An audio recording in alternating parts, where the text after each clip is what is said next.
Next, we'll do the pre-trip inspection on the driver's side of the engine compartment. We're going to start at the top and work our way down. Here we have our coolant reservoir. It is properly attached to the truck. It's not broken or damaged. There's no leaks in the reservoir. It's filled to the proper level and it has a cap that is in place. Working our way down, we're going to look for any hoses. Make sure there's no abrasion, bruises, cuts, or dry rot in our hoses.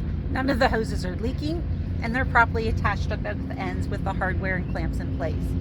We're going to look for any electrical lines. Make sure they're attached to both ends so there's no fraying in the electrical lines. Here we have our air lines. We're going to make sure that they're properly attached, there's no damage to the air lines, and I don't hear any audible leaks. Next, we have the dipstick for the oil reservoir. We're going to make sure we have enough oil in our truck by pulling out the dipstick, wiping it off, putting it back in, pulling it out a second time, and reading the end of the stick to make sure the oil level is at the proper level. Next, we'll come down to the power steering reservoir. It is properly attached to the truck. It's not broken or damaged. There's no leaks in this reservoir. It's filled to the proper level and it has a cap that is in place.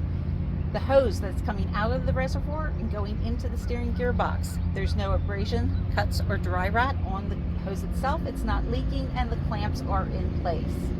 Next, we'll look at our steering column. It's not bent or broken. It's properly attached at both ends and there's no more than 10 degrees of play in the steering column.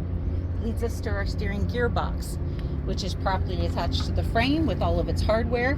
It's not leaking any power steering fluid, and it leads us into it's properly attached, not broken and damaged, and we go to our pitman arm. Our pitman arm is properly attached. It's not bent or broken. It is attached to the drag length by a castle nut and cotter pin. The drag length is not bent or broken. It's properly attached to the steering knuckle.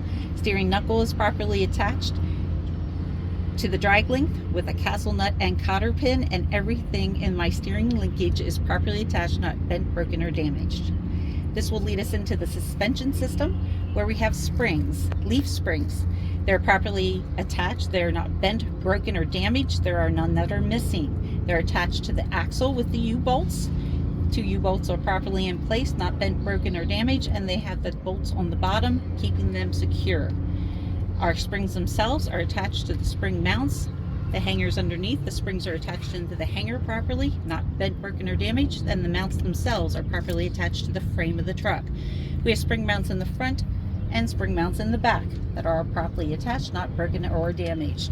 We also have a shock absorber, which is properly attached, not broken or damaged.